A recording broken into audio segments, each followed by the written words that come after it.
시청자 여러분께 문화 인사 드립니다. 현올TV 윤목사입니다. 예, 여러분의 처음 가는 길에 길잡이가 되어 드리고 있습니다. 오늘 또 현올이와 함께 읽는 매튜 미디의 유사 그리스도인 세 번째 시간을 갖도록 하겠습니다. 자, 지난 시간에 성경에 근거한 세 가지의 명제, 이것을 확실하게 여러분들 외워오시라 그랬죠. 제가 지난 시간에 계속해서 강조했던 세 가지 전제. 첫 번째가 뭐 있습니까? 거짓 신자를 드러내는 것이 참된 신자에게 유용하다라고 했습니다. 그리고 두 번째가 뭐 있습니까? 참된 신자는 결코 은혜에서 떨어져 나가지 않는다. 그리고 세 번째가 뭐였죠? 자기를 살피지 않는 자는 위선자일 수 있다. 여러분이 세 가지를 잘 생각하시면서 여러분의 신앙을 지난 한 주간도 점검하셨습니까? 여러분 꼭 이 세 가지를 기억하고 여러분의 입술로 되뇌이면서 다음 시간에 또 제가 물어보면은 여러분들 또 대답할 수 있기를 바랍니다. 영상을 통해서는 여러분들 알 수가 없지만은 그래도 어찌되었든 여러분들이 충실하게 이 영상을 보시고 학습하시는 분들은 그렇게 하시는 줄로 제가 믿고 그렇게 또 강의를 진행하도록 하겠습니다. 예, 자 오늘은 이제 1장을 마무리하는 시간이 되겠습니다. 이 교훈에 대한 성경적인 증거와 그리고 기소에 대해서 먼저 보겠습니다. 세상에는 거의 그리스도인이 된 것과 같은 유사 그리스도인이 많습니다. 우리는 복음서에 나오는 한 청년을 잘 알고 있죠. 제가 그 부분에 대해서 강설을 몇 차례 했던 기억이 나고 또 목요 강설 시간인가요? 복음전도 시간에 제가 그 부분을 또 강설에서 올린 게 있을 것입니다. 아마 그 부분을 찾아서 여러분들이 보시면 이해가 좀 잘 되시지 않을까 생각됩니다. 이 부분을 잘 숙고하면서 책을 또 읽어 나가도록 하겠습니다. 영생의 도리를 물었던 한 청년이 있었습니다. 마가복음 10장 17절입니다. 우리 주 예수님께서 청년의 질문에 이렇게 말씀하십니다. 내가 생명으로 들어가려면 계명을 지키라 말씀하시자 청년은 말하죠. 주여, 이 모든 것은 내가 어려서부터 다 지키었나이다. 아직도 무엇이 부족합니까? 라고 말입니다. 여기까지를 통해서 청년을 좀 세밀하게 살펴보십시다. 자, 청년 특징 첫 번째, 그는 순종했습니다. 어떤 순종입니까? 그는 분명 하나님의 계명을 듣기만 한 것이 아니라 지켰기 때문에 그렇습니다. 성경은 분명히 하나님의 말씀을 들을 뿐 아니라 그것을 지키는 자가 복이 있다라고 말씀하지 않습니까? 너무 쉽게 간과하는 것은 이조차도 하지 않는 자들이 교회에 얼마나 많은지 모릅니다. 두 번째입니다. 그는 모두 순종했습니다. 이 계명, 저 계명, 특정 계명만 지킨 게 아니라 다 지켰습니다. 그는 하나님의 말씀을 선별해서 지키지 않았다라는 것이죠. 행하기 쉬운 것만 골라서 또는 나한테 적합한 것만 취사 선택하지 않았다는 겁니다. 그렇게 하지 않았습니다. 이 모든 것들을 내가 지키었나이다라고 분명히 말합니다. 그리고 세 번째, 그는 지속적으로 순종했습니다.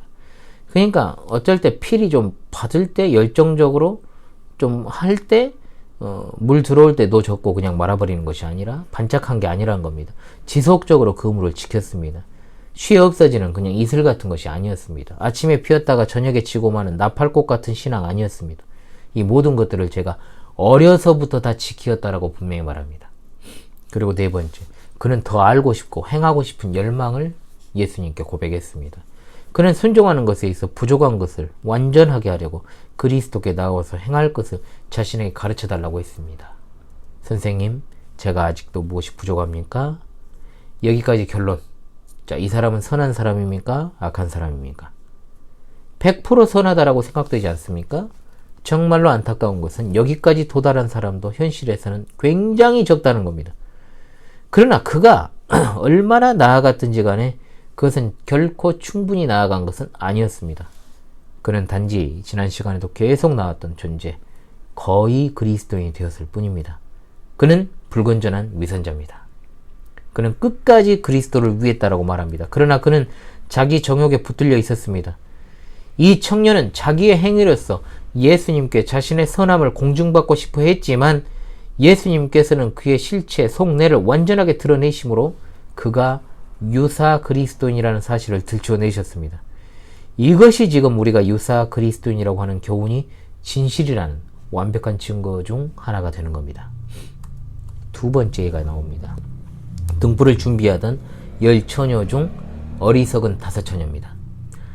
우리가 잘 아는 열 처녀의 비유, 여러분 너무 잘 아시죠? 마태복음 25장에 등장합니다. 1절로 13절의 말씀입니다. 이 중 어리석은 다섯 처녀들도 그리스도를 고백했다는 거죠. 어디까지 고백했는지 한번 살펴볼까요? 첫 번째입니다. 다섯 처녀들도 분명 처녀였습니다.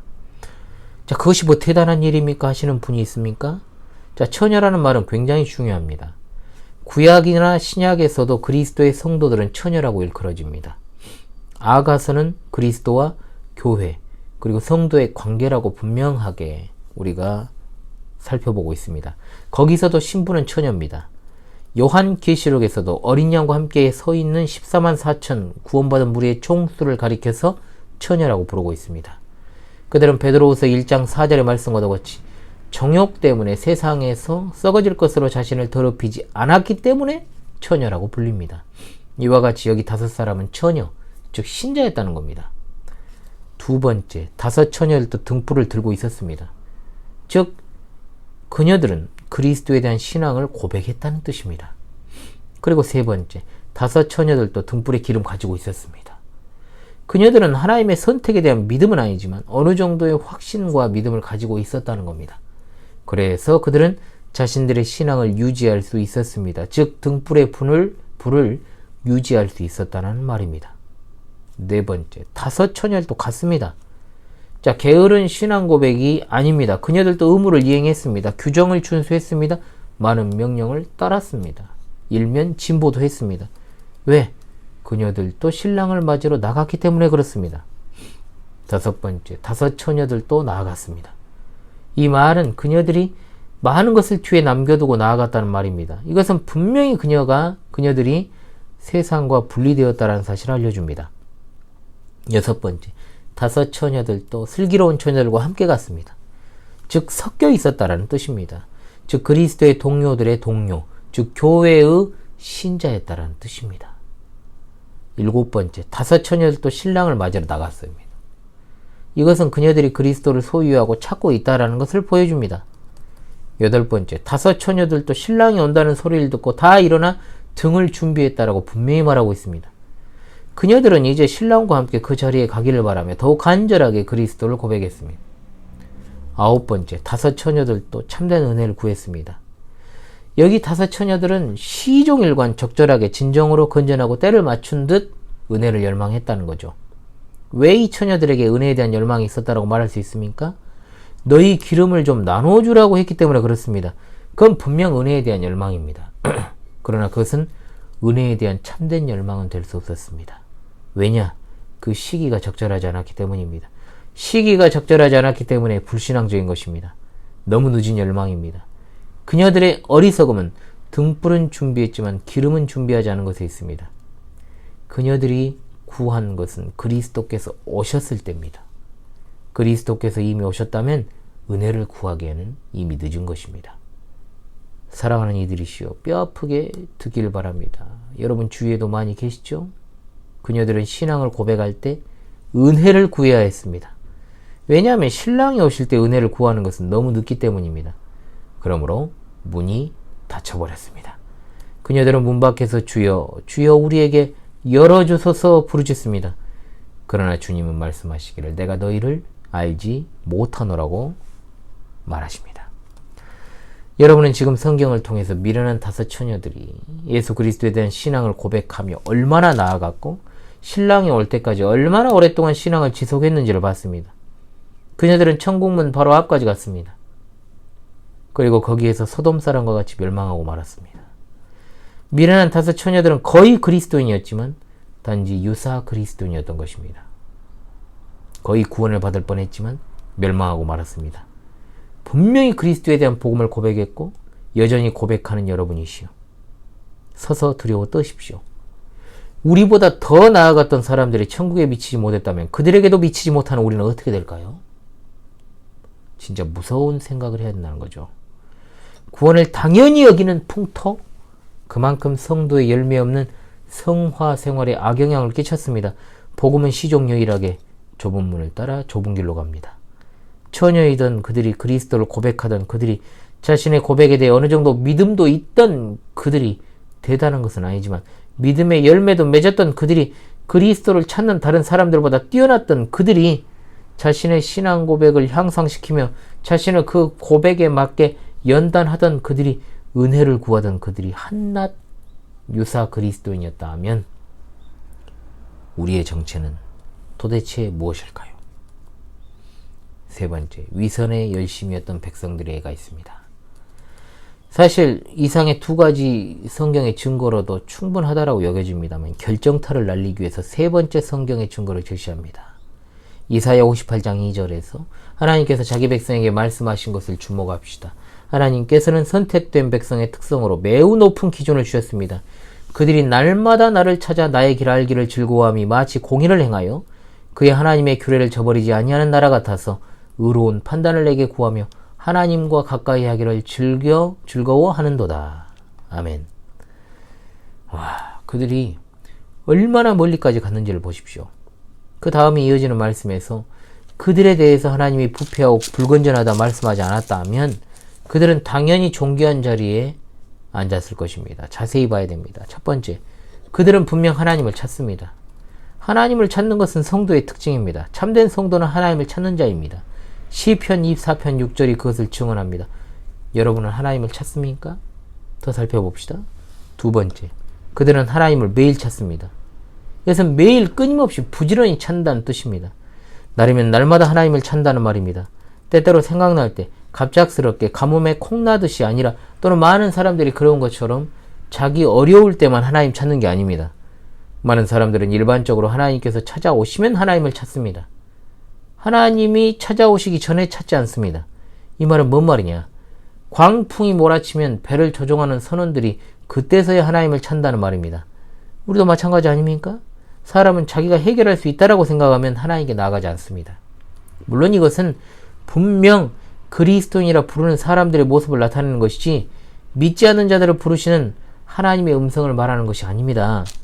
그러나 여기 이사야서에서 하나님께서 말씀하시는 이 사람들은 헌신의 정도가 아주 뛰어납니다. 필요할 때만 하나님을 찾는 자들과는 달리 이들은 하나님을 찾는 것이 의무로 탑재되어 있다는 거예요. 개념상. 그래서 하나님께서는 그들을 날마다 나를 찾는다라고 말씀하신 겁니다. 누가 보아도 확실히 좋은 믿음의 본보기라는 것에 이유가 없을 것입니다. 욥기 27장 10절의 말씀과도 같이 위선자는 전능자를 기뻐하지도 항상 하나님께 부르짖지도 않습니다. 그러나 여기 있는 사람들 하나님께 부르짖었다는 거죠. 날마다 하나님을 찾습니다. 일주일에 한 번 교회 나와 기도하고 그마저도 집중하지 않고 빠지거나 또는 딴 생각하고 졸고 하는 그런 이들과는 다르다는 말이에요. 세 번째, 하나님께서는 그들이 나의 길 알기를 즐거워한다라고 말씀하십니다. 분명히 이 말씀은 그들의 위선자의 혐의를 벗겨주는 말씀입니다. 위선자는 욥기 21장 14절의 말씀과도 같이 우리를 떠나서서 우리가 주의 도리 알기를 바라지 않는다라고 말하기 때문입니다. 우리가 가장 참된 역사적 정통 기독교의 성도라고 하면서도 주일조차도 하나님을 알기에 최선을 다하지 않을 때가 있지 않습니까? 주일 예배 겨우 드릴 때가 있습니다. 하나님을 최소한의 도리로 섬기는 아주 못된 자세가 있습니다. 오후 일정은 어떻습니까? 제네박당은요? 저는 그래도 나름대로 최선을 다해서 주일의 의무를 수행하는 목회자 중에 한 사람입니다만 그런데 어떻습니까? 목회자가 열심히 한다라고 해서 여기에 신자라고 앉아있는 이들이 모두가 열심을 내고 열정을 내서 정말 거기에 임하고 있느냐는 거죠. 그건 제가 알 수가 없는 거죠. 진짜 이것이 나의 살 길이라는 생각은 정말 머나먼 나라의 이야기인 것입니까? 그것을 감당하는 것마저도 힘들어하고 고단해합니다. 그렇다면 도대체 우리 정체는 뭐냐 이거죠. 여러분 본교회를 중심으로 제가 말씀을 드리고 있습니다. 저의 현실적인 목양을 받지 않으시는 분들은 한번 여러분 자신을 점검해 보시기를 바라겠습니다. 네 번째, 그들은 마치 의를 행하는 나라와 같습니다. 의를 말하거나 의를 알거나 고백할 뿐만 아니라 의를 행하는 나라, 즉 옳고 바른 것 외에는 행하지 않는 나라와 같다고 그랬습니다. 다섯 번째, 그들은 하나님의 규례를 폐하지 않았습니다. 그들은 원칙에 충실합니다. 자신의 고백에 일관성을 가졌습니다. 우리들 가운데 많은 사람들이 의무를 헌신짝처럼 버리고 세례 때 서약했던 것, 성찬 때 나누었던 것들을 삶을 통해 다 깎아먹기 바쁘지만 그들은 자신의 고백을 끝까지 붙듭니다. 그들은 하나님의 규례를 폐하지 않습니다. 우리는 어떻습니까? 고백은 고백이고 삶은 삶 아닙니까? 희생도 헌신도 눈물도 없어요.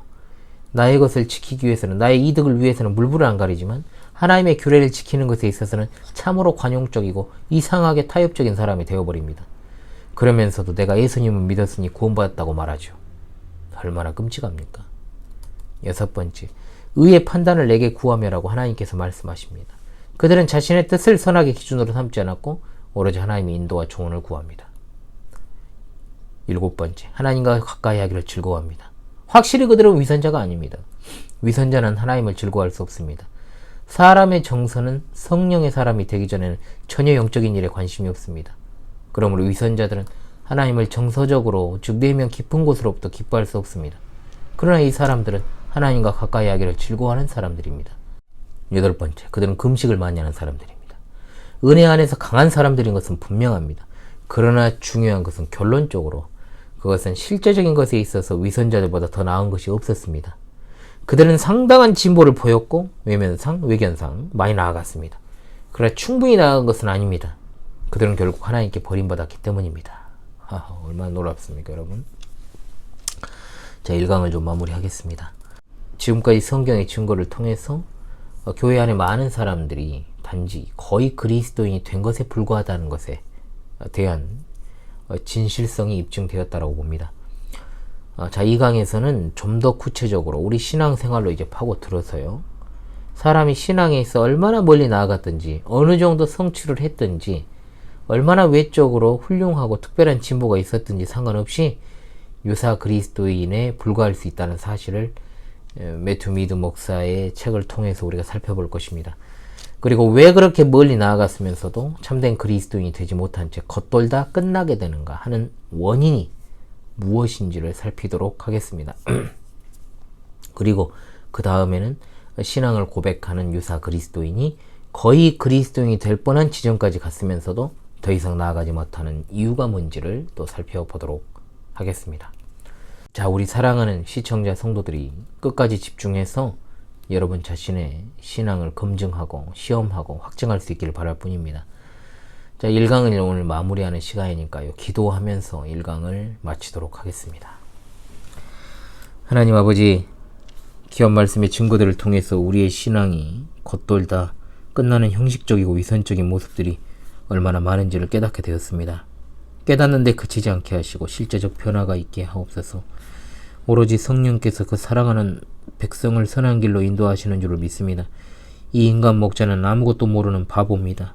마찬가지로 우리 사랑하는 주님의 자녀들도 하나님 외에 아무것도 모르는, 그리스도 외에는 아무것도 모르는, 그리고 경건의 비밀을 가진 세상에서는 미련하다 손가락질 받는 참된 그리스도인들로 든든히 서가게 도와주옵소서.